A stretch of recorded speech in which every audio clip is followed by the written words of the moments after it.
Alright guys, welcome back to another video. Jacob Power here, and today we're going to be building the lightest street certified BMX bike.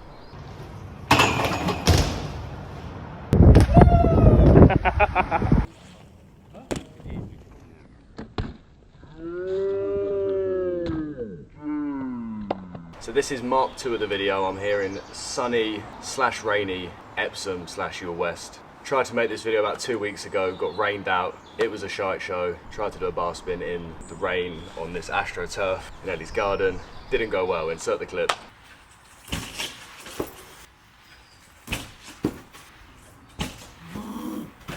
But we're back.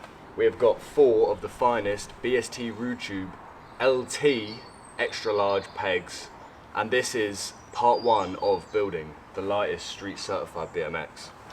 So the reason I started this series is because my bike is extremely heavy, but you consider it street certified. We've got 4 chromoly pegs, BSD original extra larges. We've got a guard sprocket, hub guards, all the things you want if you're going to be doing modern street riding. But I thought if I could make a bike that performed just as well as your modern street bike, but brought the weight to as light as possible, then I've got no pop. I've got Fat Man pop. Shout out Denim Cox. Fat guy pop, I ain't got no pop. I can't bunny hop to save my life. We've got the BSD Revolution hub, which is already 33% lighter than your traditional free coaster, so that is already a perk. Great hub. There's a video on that, watch it if you want to learn more about that hub, but I still highly recommend the hub. Eclat AK 25 tooth guard sprocket. This is a plastic guard, so you got all the perks of a guard sprocket, but with the light plastic outer. This is actually the only brand on the market that has it, so the plastic and the metal can actually intertwine together with a locking pattern, which I think is amazing. You'll see all the other ones on the market, it's just like a metal plastic up against each other, whereas you can see in the video this actually sits in. It looks beautiful. Cult DAC frame, standard street frame. I ain't going to be messing around with anything on that. Forks, bars, all of that stuff. We don't need to change it. You don't want to skin out on your frame because that's going to snap. We're going to be focusing on the smaller parts that making lighter could work.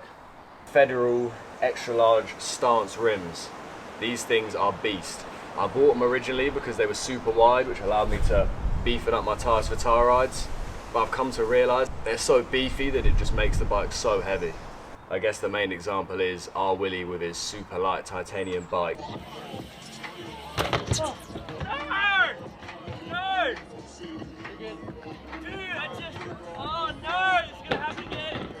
But you do something on that and it breaks instantly. I'm trying to build a bike that is light, but you know, it can still hold up. Today we have the BSD Rootube extra large pegs.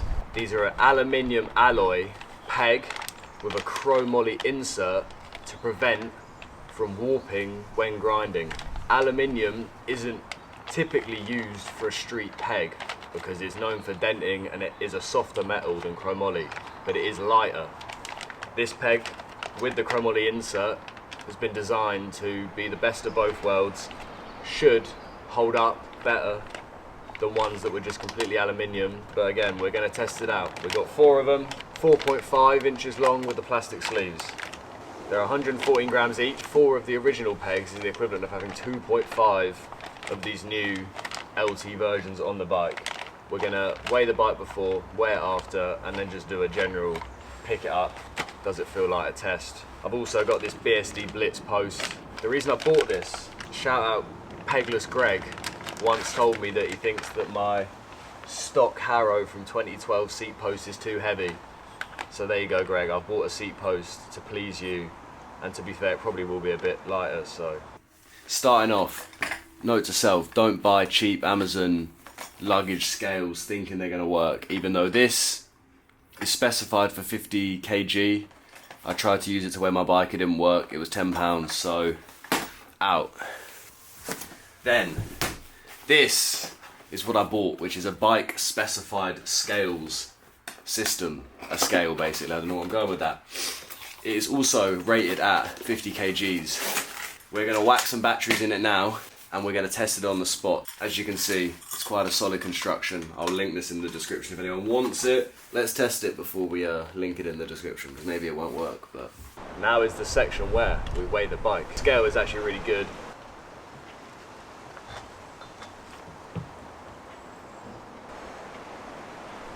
It's locked. There you go. The scale's quite sick actually. It locks into place. I'm pretty sure that's normal for a bike scale, but I ain't never seen that before. So boom, 12.45.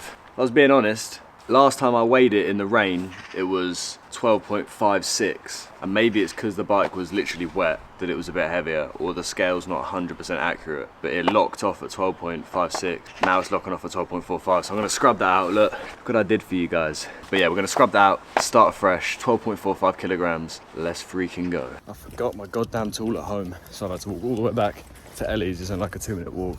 But yeah, on with the video. You're gonna film me do a bar spin then, out the window? Yeah. Out Millie's window.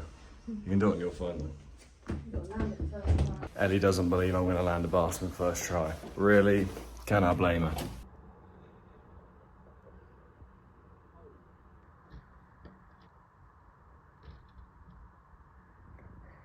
The hot bar challenge. I'm blaming it on Ellie's roads, mate. There wasn't a single flat bit, but we finally got it done.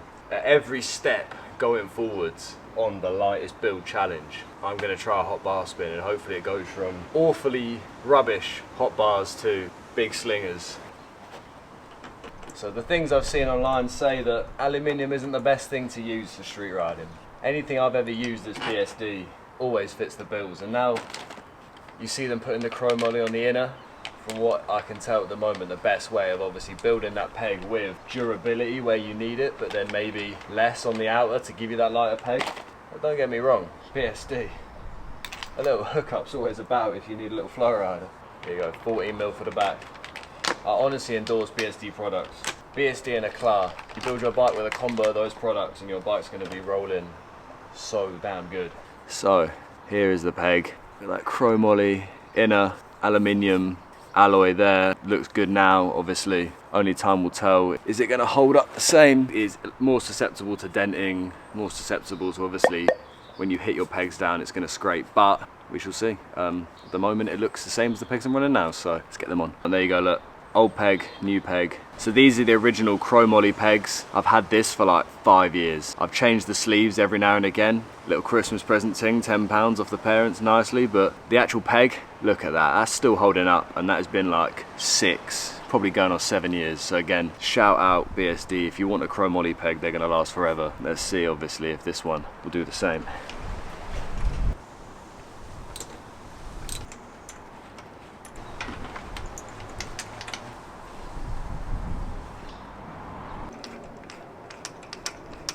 The 10mm one just slid out, so if you ever wanted to know what the insert is, it literally is just a slimmed down version of a peg with a little groove that then slots into there. But yeah, you can see that insert. Like I said, BSD, it's just, you know what I mean, it's the extra details that are worth it, you know what I mean. These pegs are a bit more expensive. I'll insert the price difference on the screen. I think they're like £23, but again, I got these on the source sale. You've probably all friggin' seen, mate, these were half price, £10 a peg down from like, it was like £11 a peg down from like 22 quid. Shout out to them, pricing out all the other BMX competitors, but what can you do? That's business for you. Am I gonna have to rep one of these BSD extra large LT stickers on my bike, telling the world I'm a street certified weight weenie? Comment. I've got 4 of them now, so if you want a street certified weight weenie sticker, hit me up in the comments. If you can see that, they're already a little bit recessed in. I don't know if it was like that originally on the CHROMO ones, or if that's like something to protect the outer from chipping. Oh my. Oh. Oh damn. Fair play. That actually feels lighter. Because again, like it said, it's the equivalent weight to 2.5 pegs, so if you took 2 regular pegs off your bike, you notice a difference, and I think I can.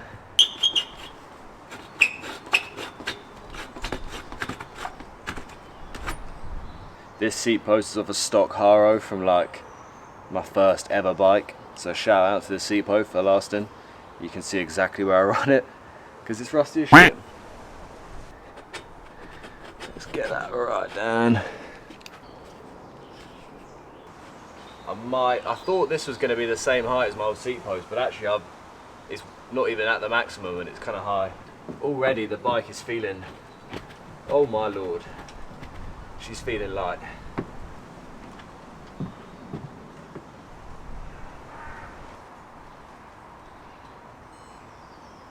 Boom.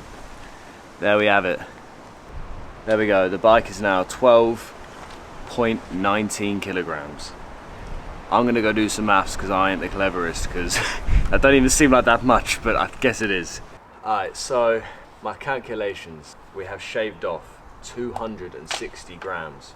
If I was being honest, I'm not even sure if that is that much, but the bike feels a lot lighter. So the real test is going to be tomorrow. We're going to go street riding, which is why I wanted to get the video done today. I'm going to test it out, get some clips, and just see if the bike performs a bit better, really. Seat post looks good. So far the pegs are looking good. See you in the streets, I guess.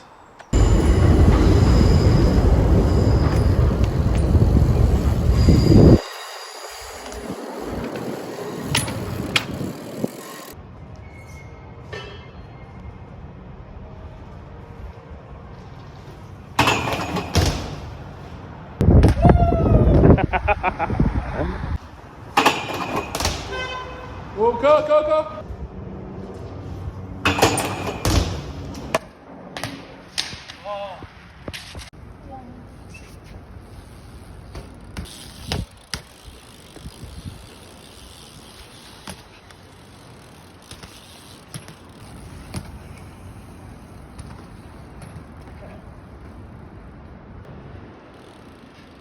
I mean, it's Instagram. Christ! That's actually fucking sick.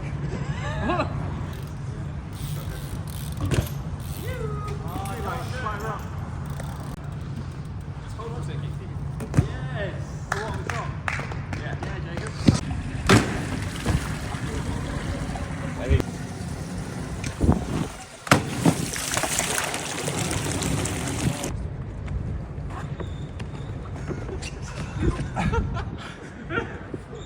I can't go anywhere after that.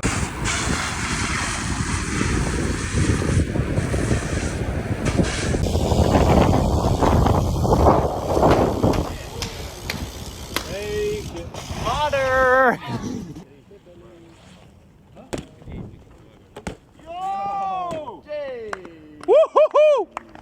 So, it's been a long while since I filmed the intro of that video, played around with the pegs for many a session, I inserted the clips before, and actually I'm glad I've taken a bit of time to really get used to the pegs. So I went London the day after, did a grind down a down rail, which I ain't done in ages anyway, did a few little bar slingers, hops were feeling great, everything was just feeling way more responsive, again, it's lighter, it's going to feel more responsive, so the proof's in the pudding, really. The only downside is the aluminium can bend, dent, which means when you go to slot in your extension to undo your wheel, there is a potential down the line for that to happen. So far, I haven't experienced any of those issues, so right now, I'm just giving it a big thumbs up. I want to keep it brief. If you've got the money to do it, I'd strongly recommend.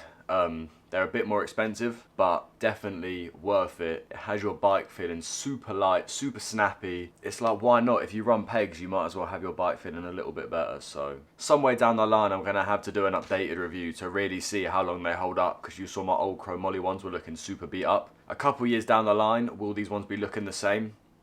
That's my next question, but that will have to be in an update. So shout out BSD. They are the people I see stepping up the game, you know. They are really honing in on those subtle details to maximise your everyday BMX parts, and that's something I love. The BMX part industry is reaching a peak of optimum performance, so just seeing those little tweaks that really just make all the difference, I support. Like I said, big thumbs up to BSD. I've actually got a set of the Kevlar bead BSD Donner Street tyres, and I'm going to purchase some Tubolitos. So in the next video, we're going to be putting the Tubolitos to the test with the super light tyre as well. And yeah, we're going to see how that goes. So far, the super light BMX challenge has been a big perk. It's made my riding better, and that's all I can ask for. Stay tuned, subscribe, like the video. There's more to come. I've got more time on my hands now, so I'm trying to do a bit more of the things I like, which is making videos for you guys. So, thank you very much, and see you in the next video.